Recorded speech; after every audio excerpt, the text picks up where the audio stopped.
Hey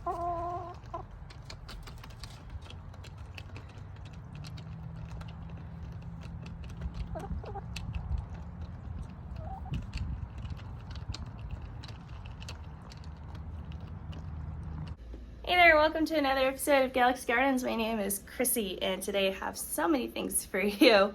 We're doing a lot. But before we do that, I just want to say thanks for being here. If you've been enjoying everything we've been putting on YouTube, go to the link tree in the description. You can check us out on all the other social media apps that we have. Or if you just want to say thanks, we do love tips. We have Cash App and Venmo. Any money coming in is pretty much going to chicken feed, cat food, cat toys, random homesteading things we're doing on the property.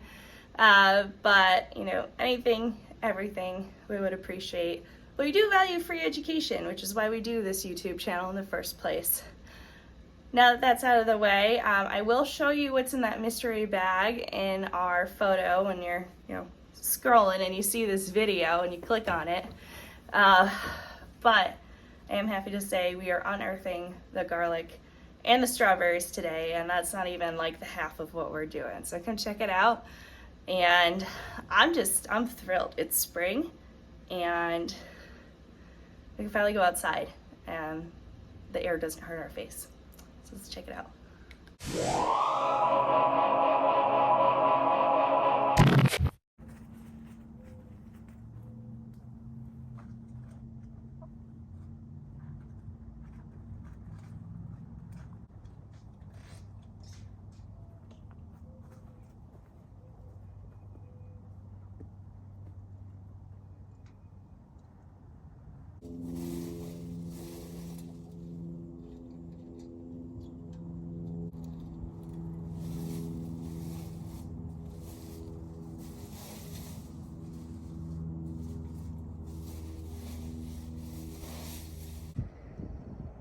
I went and fixed our privacy fencing. It was drooping down because we have a very windy winter. It looks a lot better. And we have no dandelions back here just yet. You can see the grass is already getting greener. We have some dandelions coming up front, so we're excited.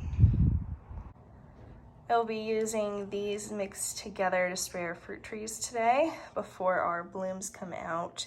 We have a period of about 24 to 48 hours before we get any more rain, so this needs to happen now. And we're using between like 1 and 4 tablespoons of each per gallon of water. In our case, I used 3 tablespoons of each for a gallon, and we're gonna go ahead and spray everything down. I have this container all set. We're gonna start with a gallon of our mixture. And first thing we're gonna do is suit up with proper care and get the cat away from there. All right, so I'm outside.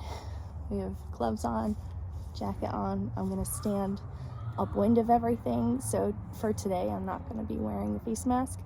If you're doing this at home, just be aware of the copper fungicide. If that gets skin contact, you can actually get copper poisoning. If it gets in your mouth, face, eyes, call poison control. So wear goggles, use face mask, be safe when you're using it. So I'm gonna go ahead and pump up our container and then we're gonna go spray.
You can see we're just saturating everything. Our blooms are gonna open soon. So as long as this can dry for at least 24 hours, we're gonna be good. We're saturating all of the branches, making sure that everything's covered. That looks good. So you can pretty much use this mixture on any of your trees. This whole process is really only taking me like 5 minutes to do. The horticultural spray and copper fungicide are technically organic because we are trying to have as organic a garden as possible. But I'm just putting this on our fruit trees and berry bushes. As you can see here, we used just over half a gallon for our entire property, and everything looks great. You can even see some stuff starting to wake up, like our blackberries. Let's see if I can get that in focus. Yeah, this is our thornless blackberry. I was just looking at our gooseberries. Those have leaves on them. Our blackberries all the way over here look good. So we lost one of the blackberries, but all three of our green blackberries, let's see if you can see those back there by the fence, looking great, and they have leaves on them. Now they are more protected, along with our thornless blackberry right here. Okay, so you can see I have the container behind me. I have some left, so I'm absolutely not dumping it. We're gonna hold on to it, and I'm gonna wait for our fruit trees to put on some fruit, and we're gonna spray again. The type of copper fungicide we got, that's safe to do, and the type of horticultural spray, because keep in mind there's a lot of different kinds of them.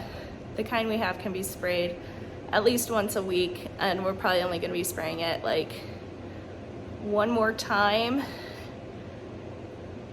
before the fruit ripens, and then at the end of the season. And you can see behind me, all of our fig trees have colored up. They're a nice shade of green now. And all of our fruit trees that are gonna go outside that are currently in the tent in our garage, those are gonna get sprayed as well when we put them out after they get hardened off. If you have a sprayer like this at your house, I do not recommend storing it while it's still pressurized. So while you have your gloves still on, you're gonna face it away from you, downwind from you, and you're gonna unscrew it until you feel air come out. You wanna keep your gloves on for that. You're gonna wait till the air comes out, and then I just screwed it back shut. So this is gonna stay here, and then probably another month and a half, we'll use the rest of it just on our stuff that has fruit budding, which means pretty much just our stone fruit patch that we have. And it's really only one stone fruit. We have our peaches, and our pears and apples technically aren't stone fruits, so take that back. But I'm gonna write on here, fungicide, insecticide. They are organic, but that just lets me know what's been in here. And I will only use this container for those things in the future. This is not gonna be used for anything else. So I need to get a Sharpie, and we're gonna put that on there. So ordinarily when we're planting stuff, we like prevention, and I don't really like to spray our trees with anything unless we absolutely have to. Unfortunately, a lot of the plants that we have in the yard came already infected, if you could. Like we had peach blight last year. We had worms get to the peaches last year, and these two products I'm putting on will help kind of curb any issues that are probably going to happen again this year. Like with any product, do your research. I've used this copper fungicide before, and I'm comfortable with it. It is organic, and after you use any products like this, organic or not, if you get it on your clothes, and especially if you get on your skin, please wash that immediately. Take your clothes off, put them in the washer, wash them by themselves, just so you don't accidentally brush up against it and maybe have a reaction later on. You can see with the copper fungicide, it's just copper. Other ingredients are usually like water. They come with booklets. Follow the directions on those. Don't follow what I said I did. because I calculated that for our property. Please follow the directions on the bottles. This horticultural oil, you can see, let's see if I could get that. There we go. It's mineral oil for the most part. Sometimes they have neem in them. But there's different types of horticultural oil, as I mentioned. There's ones that are only for the spring, ones only for the fall, and ones you can use year round. So this type is, even says it on the bottle, year round usage. Pay attention to that if you want to use horticultural oil. And it also comes with a booklet on the back, so follow the directions. And that's it. So I told you what I'm going to do with those. And now we're gonna go and do some other stuff. I have a lot going on with our table right now. So I have to put our potatoes to chit. I need to get some soil and plant our onion sets.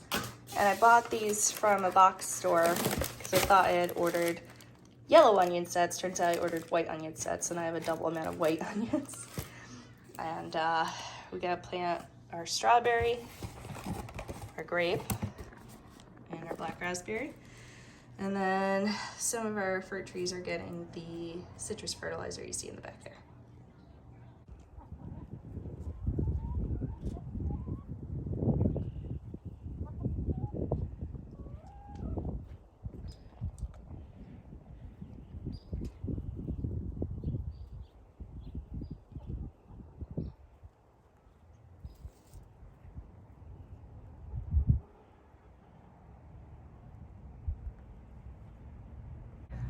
Okay, so today is the next day, and I'm going to be planting our grape. I don't think we'll get to the rhubarb or the strawberries today because I need to go get some soil. And I'm not exactly sure where I'm going to put my black raspberry. We'll figure it out. But for now, let's do the grape. So I have my chicken babes over there. We're going to put the grape right here on the corner. This is directly opposite from our pink seedless reliance that I have right here. So clearly I need to fix the sign. That'll be nice to have the grapes on opposite ends. Hey ladies? It's been really nice out the last couple days, and we have some days in the 60s coming, so we'll be spending a lot more time outside, waiting for the nights to warm up to at least the 50s so I can take my coverings off our figs that we put to bed in the fall. So this is pretty easy. This just slid right out of the box. I chose this one specifically because, do you see a little bud there?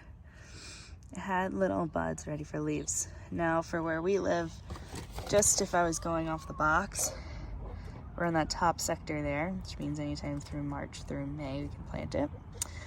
And when you get dormant grapes, they can go in it whenever. I mean, they survive the winter.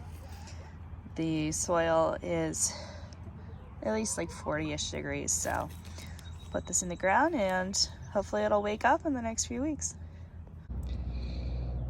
I took this out of the bag. As you can see, there's some bare roots. The soil in the bag just kind of fell right away. We're due for rain, so I'm not going to water this in, and the ground's still pretty damp. You can see this root on the top there is white, so that's a very good sign of new growth. So I'm going to dig a hole, and we're going to plant it as deep as the soil was in the bag, which was to here. This is very clearly a grafting point. So everything from like my fingers up is going to be above ground. Easy peasy, put it in the ground. Now you can see that I have the top just a little bit away from here. As it grows up, we're going to just gently put it and tie it up onto this pole, and I'm going to let this grow. So like we did with our pink seedless reliance last year, I'm pretty much just letting this grow all season until next spring, and next spring we'll cut it back. So I expect this to grow up and out. It'll be great. And next year we might get some green grapes. Fingers crossed. I haven't even taken the mulch off of this one. You can see one little garlic coming through. They are super resilient. I've taken all of the mulch off because I just want to see what we're working with. So this is our purple glazer variety. So there was 14 and then there's like 4 ones. If I remember correctly, the skin split, so I didn't know if they'd grow. But they did fine, so like all 18 came up. So I'll put some of the mulch back just to help. I mean, some of this ground under here is even frozen. We got a little worm friend doing its job. But did great. If you wanted to see how we planted this, I'll put a link in the description for our garlic planting video.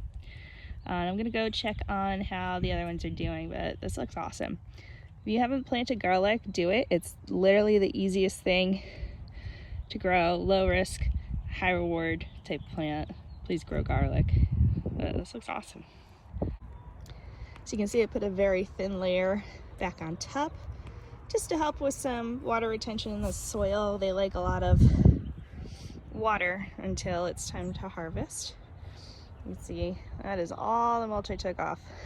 So that's great. I'm gonna leave that in the bed. It'll break down. So let's go get the rest of them. You can see again here is the little garlic top coming up through the mulch.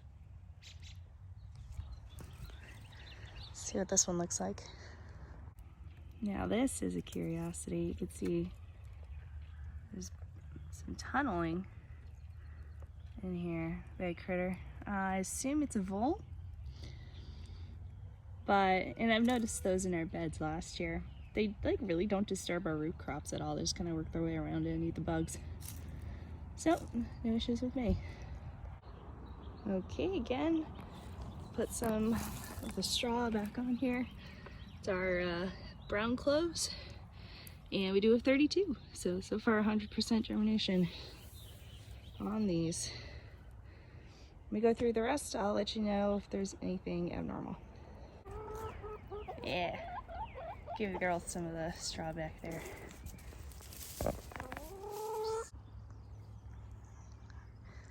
All right, so all of the purple glazer came up, all of the brown garlic came up, all the chestnut garlic came up, and then of this yellow garlic, we just lost one. So 30 out of 31 came up. Alrighty, so I counted up the German reds and we have all of them. All in all, this is a pretty good garlic germination rate, and that's just for now because I've taken straw off or just regular mulch off in the spring before and counted up what I had. And then like 2-3 weeks later, you know, one I didn't think came up ended up coming up at that point. So we're gonna wait and see. Maybe that extra yellow one will come up, but otherwise all the extra ones I planted just in case did come up as backups, and I'm thrilled. All of our beds are also pretty much full with leaf litter, compost, now straw. So we really don't need to buy that much soil, but we do need to get some soil to put on top to plant stuff in. Not today, but that compost pile on the left is also going to be distributed in all of our raised beds.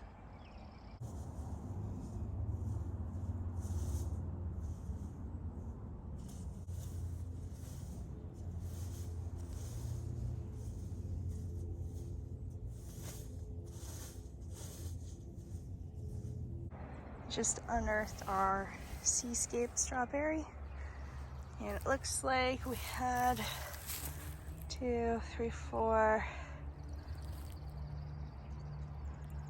5. Let's see if this is one. 5, 6. Okay, 1, 2, 3, 4, 5, 6. Survive the winter. Okay, here's the white Carolinas, and I think like 18 or 19 survived. So it's pretty good. I definitely had a thicker amount of mulch on it. I think the one on these blew off a bit more. I mean, you could just see around the edges. But the good thing about the mulch you put on top is you put it around the edge. It just helps with weed control. We're gonna put a fence around this at some point, maybe at the end of the month. So I'm not surprised more of the White Carolinas survived, because they were just propagating, putting out vines like nothing last year. And the seascape didn't really spread out that much. So hopefully it will this year. We'll just try to fill these up as much as possible. And I'm gonna consider this like the first like good year for them. So I'm gonna let them go this year and try to remove any excess runners that go in, unless it like fills up the space. And then next year I'll pot up the runners and put them somewhere else. And the year after that, all the ones you're gonna see in here, or at least these two, will come out and then they'll be replaced. Because I guess you gotta do that like every 3 years. So just need some soil for here, and then I can plant my all-stars. I'm gonna hope we can do that by the end of the week. I don't even know what my hair is doing right now. I'm gonna go inside. It's actually quite warm out right now, but I absolutely need to get our potatoes going, because they've been sitting on my table for like half a week and I didn't put them in boxes yet. So let's go do that. But for the moment, I just admire how everything's waking up. Our grass is getting greener by the day. Not that we like it, but you know. We got our grape in.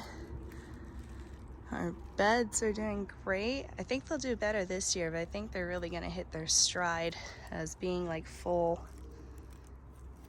self-contained ecological systems next year. And I'm excited for that. I know the chickens would kill to scratch up that straw right now too. So you want to grow potatoes, but maybe you're like me, where you're not quite at that point where you're saving them to grow the next year. That's fine. There are so many places you can get potatoes. I'll talk about that in a moment, but let me show you what we have this year. We have an all blue, and you can see where I bought it from, the main potato lady. This is not an advertisement for them. That's just where I get my potatoes, because they're close by, they have good stock, and I've been buying from them for years. So all blue. I've tried 2 other blue varieties, and I find that this one works the best for where we are. Tried and true, Adirondack Red, absolutely one of my favorite potatoes ever. It's so flavorful, it's diverse, and like what you can use it for. It's great baked, it's great fried. I still haven't made any mashed potatoes with these because I just make them into fries, but that's okay. So all blue, Adirondack Red. We're trying 2 new ones this year. So we have a Pinto Gold, where if you wash the outside of these, which we're not gonna do, they have a pretty cool pattern.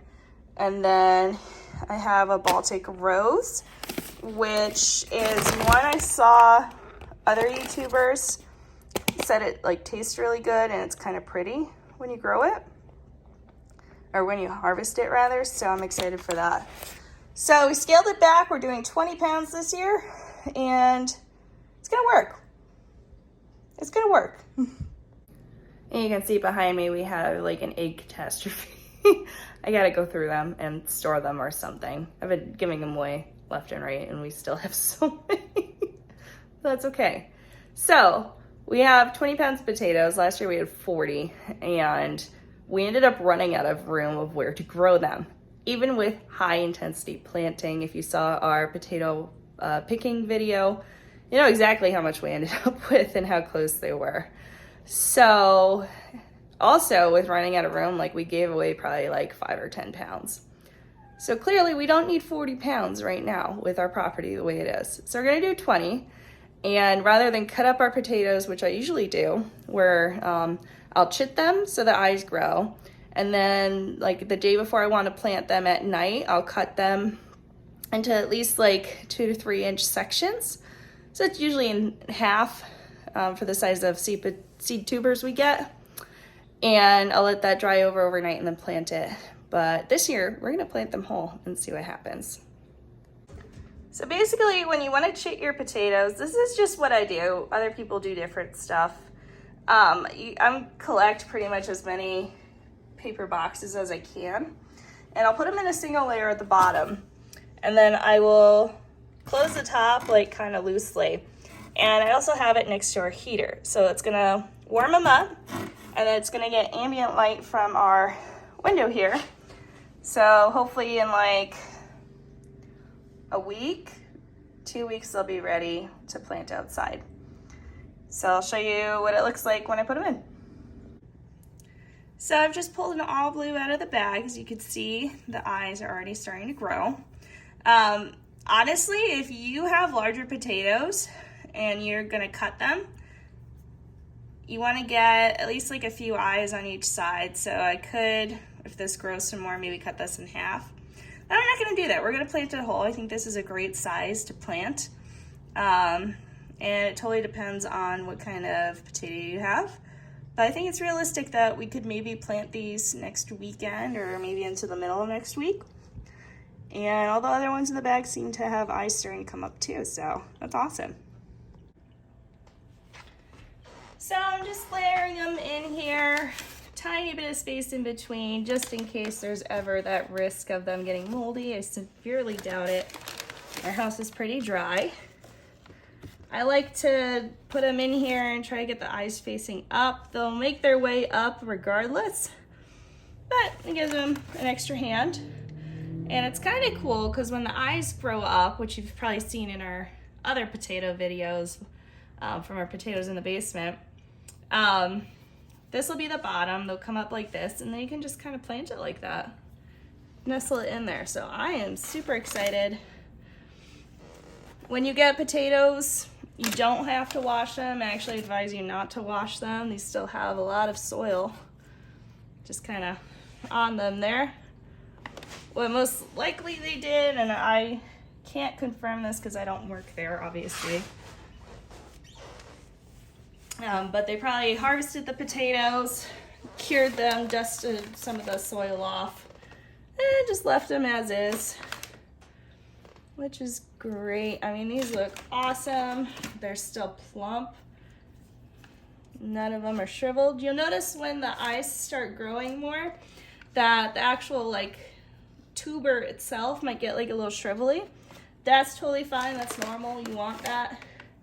This is the nutrients for the other tubers to grow. And you're gonna want all those. Even this will give you a good amount of potatoes. Put that in the corner there.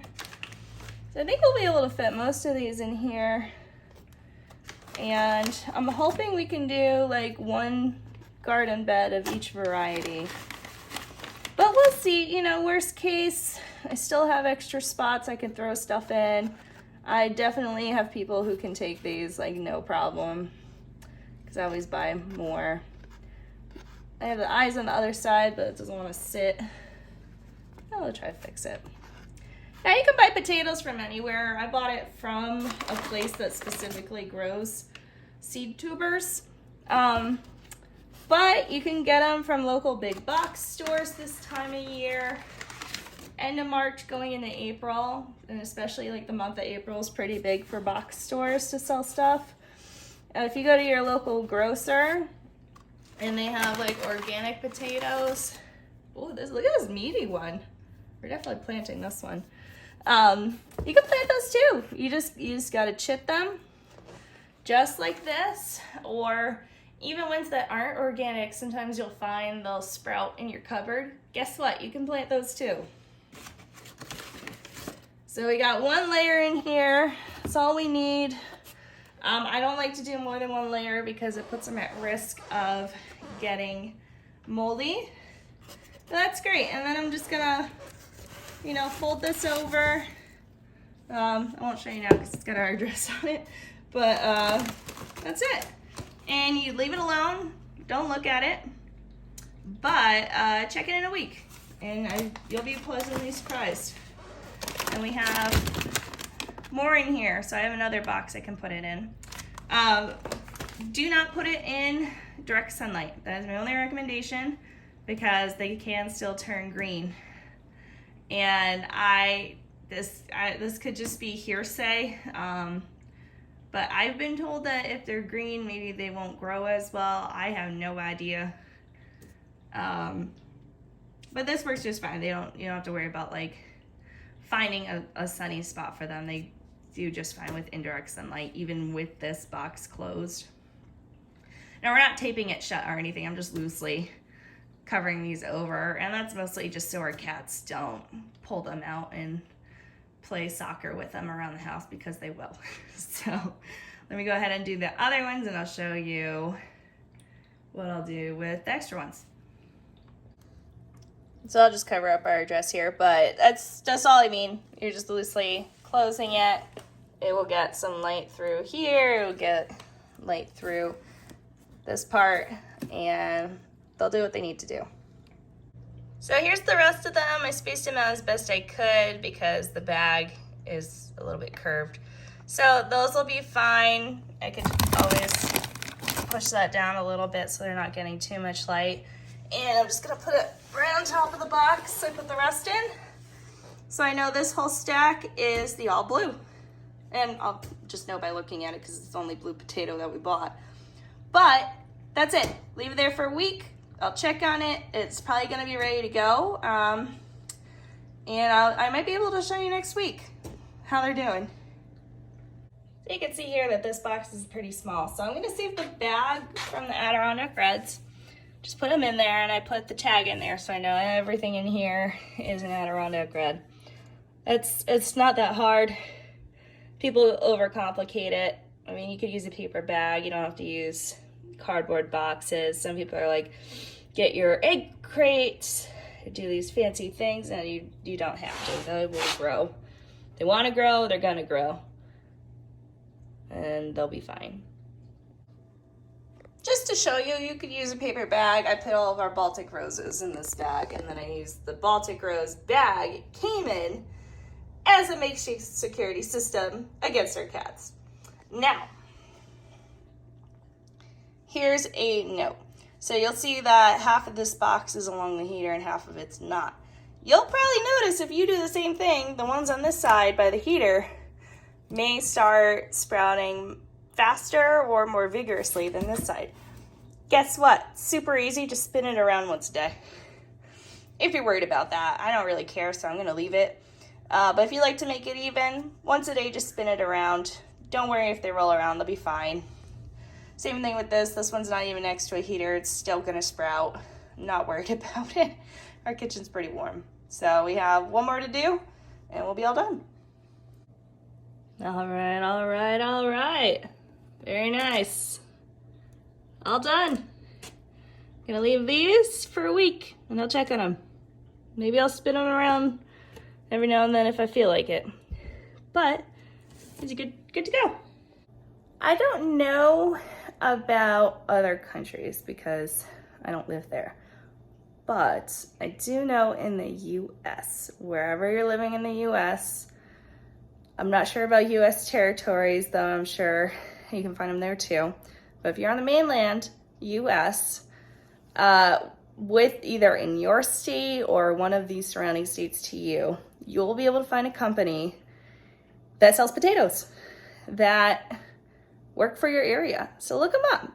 So I get them from this place. Maine's not that far from us. I know it works in our climate, and that's it. I'm not gonna go, I could, but I'm not gonna go and buy, potatoes from a potato company saying like Southern California, because it's probably not gonna do that well over here.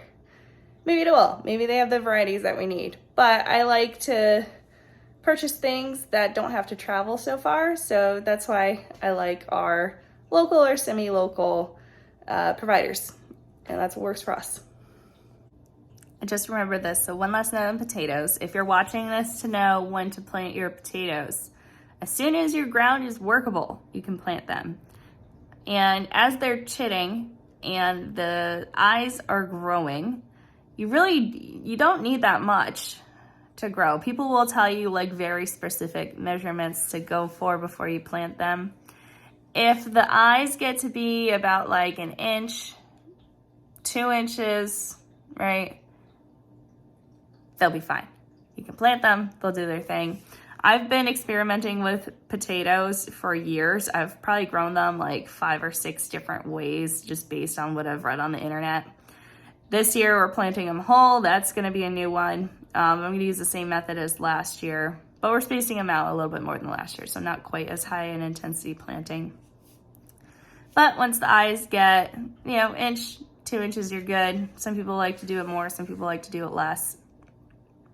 If you forget about them and they get a little bit longer, like don't worry about it, just be careful when you're planting them. The only thing I would not recommend is if like the eyes are just coming in, like you saw with the all blues. They will probably grow, like put them in, they'll probably grow. But if the eyes are longer, you get a better chance that they'll grow fine. So something to keep in mind, and that's my word on potatoes. I'll give you an update when they're ready to go in the ground. Thanks for hanging out with me today while I did random chores around. We are finally in the start of our busy season. So we've had a semi-quiet winter, and now it's spring, and I need to get everything going because we're going away in a couple weeks. Yeah, so I need to get a lot of things going before that.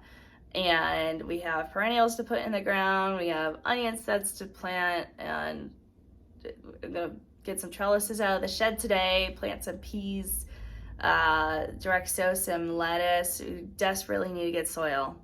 Like, I need to call no later than like Wednesday to get soil this week.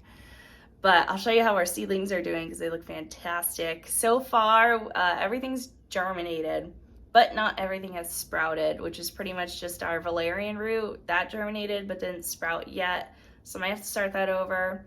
And then like 2 tomatoes, not like tomato varieties. It's like 2 tomatoes from different varieties germinated, but they didn't sprout. So I have like, for where we are, maybe like another couple weeks at the latest to get our tomatoes going. So I'm just gonna re-germinate those 2 because I do want at least 2 of every single variety that we're growing. So that'll be awesome. And yeah, and if you're growing tomatoes, you want to do successive sowings of tomatoes. I think you could do, I want to say 2 where we are. I just do 1 and done.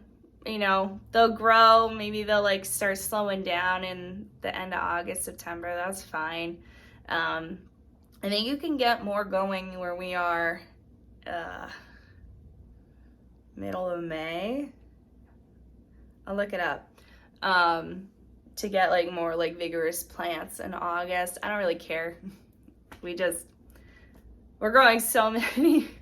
We have so many different varieties. I'll just get my 1 big like harvested tomatoes and preserve them or eat them fresh.